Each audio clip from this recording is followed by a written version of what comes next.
3,04,000 కోట్ల రూపాయల బడ్జెట్ పద్దులు చదువుతాంటే సర్కారోళ్ళు సప్పట్లు పబ్లిక్ తిప్పలు తీరుస్తానికి మస్తు ఖర్చు పెడుతున్నాం, తెలంగాణను మస్తు డెవలప్ చేస్తున్నామని మురిసిపోయినరు.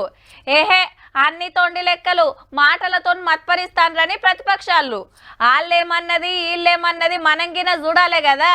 అబద్ధాలు, అతిశయోక్తులు, అత్యుక్తులు, ఇంతకు మించి ఏమీ లేదు. సంక్షేమానికి సమాధి, అభివృద్ధికి అడ్రస్ గల్లెంతు, ప్రజలకు ఇచ్చిన గ్యారంటీలకు గోరిగట్టి ఇది హామీల ఎగవేతల బడ్జెట్. 6 గ్యారంటీల్లో 56,084 కోట్ల రూపాయల బడ్జెట్ కేటాయిస్తే వీళ్ళు జీర్ణించుకోలేకపోతున్నారు. 31,000 కోట్లతో రుణమాఫీ చేస్తున్నామని 2024-25 బడ్జెట్ లో చెప్పారు. ఇవాళ బడ్జెట్ లో చదువుతారు 20,000 కోట్లతో రుణమాఫీ పూర్తి చేసిన అని చెప్తారు.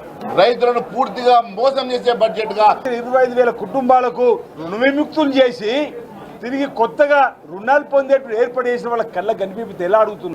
ఒక్క సంవత్సరంలో 1,60,000 కోట్ల అప్పు చేసింది కాంగ్రెస్ ప్రభుత్వం. మీరు చేసిన అప్పులు, మీరు చేసిన తప్పులు ఒక్కొక్కటిగా సరిదిద్దుకుంటూ, కాంగ్రెస్ అంటేనే కరోనా వైరస్ కంటే ప్రమాదం, కరోనా మహమ్మారి లాంటిది బీఆర్ఎస్ ప్రభుత్వం తెలంగాణకని చెప్తున్నారు. తులం బంగారం దిక్కులేదు, నెలకు 2,500 మహాలక్ష్మి దిక్కులేదు.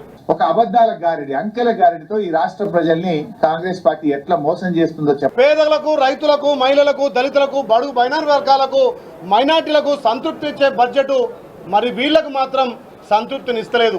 ఇది అప్పుల బడ్జెట్, ఇది బడాయిల బడ్జెట్, గొప్పలు చెప్పుకునే బడ్జెట్ అని తెలియదు. మిక్స్డ్ గా ఉన్నట్లుగా, చేదు తీపిగా ఉన్నట్లుగా కమ్యూనిస్టులుగా మాకు ఉగాది పచ్చడి, ఉగాది వస్తుంది కదా, అచ్చగా మిఠాయి కావాలంటే బడ్జెట్ 5 లక్షల కోట్లకు పోవాలి.